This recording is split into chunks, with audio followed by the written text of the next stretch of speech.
अस्सलाम वालेकुम। मेरा नाम हुमायूं इफ्तिखार राजा है और आज हम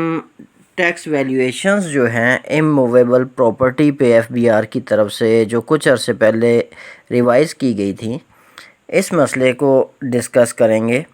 कि इस मामले में अभी तक अपडेट क्या आई हैं। जैसा कि हम जानते हैं, दिसंबर 2021 के स्टार्ट में एफबीआर ने पूरे मुल्क के लिए टैक्स वैल्यूएशंस जो हैं इमूवेबल प्रॉपर्टी के लिए रिवाइज़ कर दी थी, जिस पे बहुत शोर मचा था और प्रॉपर्टी डीलर्स ने, तमाम इन्वेस्टर्स ने, सब जितने भी बॉडीज़ हैं इनकी, इन सब ने उसे रिजेक्ट कर दिया था। फिर गवर्नमेंट ने नए रेट्स को सस्पेंड करके प्रीवियस रेट्स को ही कैरी फॉरवर्ड किया था और एक कमेटी बनाई थी जिसने बाहमी मुशावरत से नए रेट्स लेके आने थे। और कुछ अरसे पहले रावलपिंडी, इस्लामाबाद की कुछ एरियाज़ की टैक्स वैल्यूएशंस वगैरह भी रिलीज़ हुई हैं, जिनसे तासुर मिलता है कि काफ़ी हद तक जो 400 से 600% तक का इजाफ़ा किया गया था, वो काफ़ी हद तक डिक्रीज़ कर दिया गया है उन रेट्स में। तो कल जुमे वाले दिन 19 फरवरी 2022 को सेनेट की कायमा कमेटी जो थी उसका फिर इजलास हुआ है, जिस पर मज़ीद डिस्कशन की गई है इस मसले पे। इस मीटिंग में सेनेट मेंबरान के साथ साथ एफबीआर के नुमाइंदे और रियल इस्टेट कंसल्टेंट्स एसोसिएशन जो है इसके नुमाइंदे भी शामिल थे, जिनकी ग्रीवेंसेस को सेनेट मेंबरान ने सुना है। इस मामले में रियल इस्टेट कंसल्टेंट्स एसोसिएशन रैका जो है, डीएचए इस्लामाबाद और रावलपिंडी, इसका ख्याल था कि इस इक़दाम से पाकिस्तान में रियल इस्टेट का कारोबार ठप हो जाएगा। इसके अलावा ये भी कहा गया था कि दुनिया में कहीं भी हुकूमत के दो इदारे एक जायदाद की कीमत का तयन नहीं कर सकते, कि एफबीआर के मौक़िफ़ के मुताबिक इस इक़दाम की अशद ज़रूरत थी, क्योंकि पाकिस्तान में लोग जायदाद की हकीकी कीमत का ऐलान नहीं करते और ब्लैक मनी इसके अंदर यूटिलाइज़ होती है, जिसकी वजह से कौमी ख़जाने को नुकसान पहुंचता है। तो सेनेट की कमेटी ने इन दोनों फ़रीक़ों को सुनने के बाद हिदायत की कि गैर मनकूला जायदाद की वैल्यूएशन को मालियाती साल के साथ जोड़कर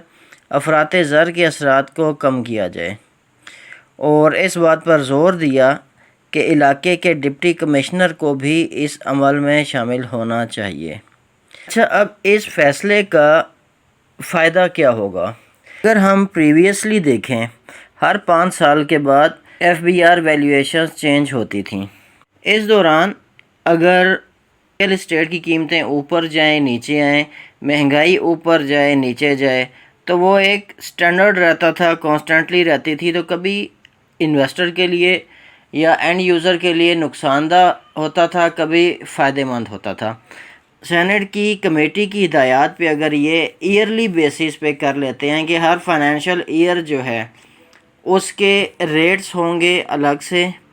और ये इन्फ्लेशन के मुताबिक अप एंड डाउन हो सकते हैं, तो ये मेरे ख़्याल में इन्वेस्टर्स के लिए और एंड यूज़र्स के लिए भी एक बहुत एहसन इक़दाम होगा। अगर एक दूसरे रुख से देखा जाए तो अगले 5 साल का रेट एक साथ ही अगर एक झटके से ये मार्केट वैल्यू पे ले आते हैं तो मार्केट इससे डिस्टर्ब होगी। लेकिन अगर ये एनुअल बेसिस पे हर साल बजट के साथ या थोड़ा करके इंक्रीज़ करते हैं तो ये फील भी नहीं होगा,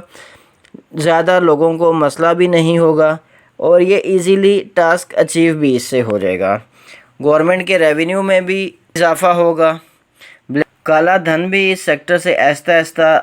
मूव आउट कर दिया जाएगा और जैसे जैसे रियल इस्टेट सेक्टर रेगुलराइज होगा, रीरा का इदारा बन जाएगा,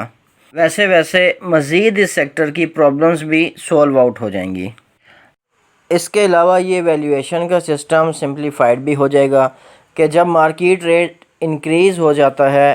तो एफबीआर टैक्स भी इंक्रीज़ किया जा सकता है और जैसे ही रेट डिक्रीज़ होता है तो अगले साल फ़ौरन एफबीआर वैल्यूएशन भी इसकी डिक्रीज़ की जा सकती है। جہاں تک ریٹس کا تعلق ہے وہ پریویس ریٹس ہی ابھی تک کنٹینیو کر رہے ہیں، کیونکہ سنا تھا 1 مہینے تک ایکسٹینشن کی جائے گی، کوئی عبوری فیصلہ لیا جائے گا، تو 1 مہینے سے زیادہ ہو گیا ہے، اور 1 مہینہ جس دن ختم ہوا تھا پھر مزید انہی ریٹس کو ایکسٹینڈ کر دیا گیا تھا اگلی مدت کے لیے، کہ جب تک فیصلہ نہیں ہو جاتا۔ اور اب ایک پروپر وے میں ایک رول بنایا جا رہا ہے کہ کس طریقے سے یہ ریٹس ڈیسائیڈ ہوں گے، اینول بیسس پہ ہوں گے، تھوڑا تھوڑا ان میں انکریز لایا جائے گا، اور اس طریقے سے فیٹ آف کی ریکوائرمنٹ کو بھی فلفل کر دیا جائے گا۔ اینی ویز یہ ایک چھوٹی سی خبر تھی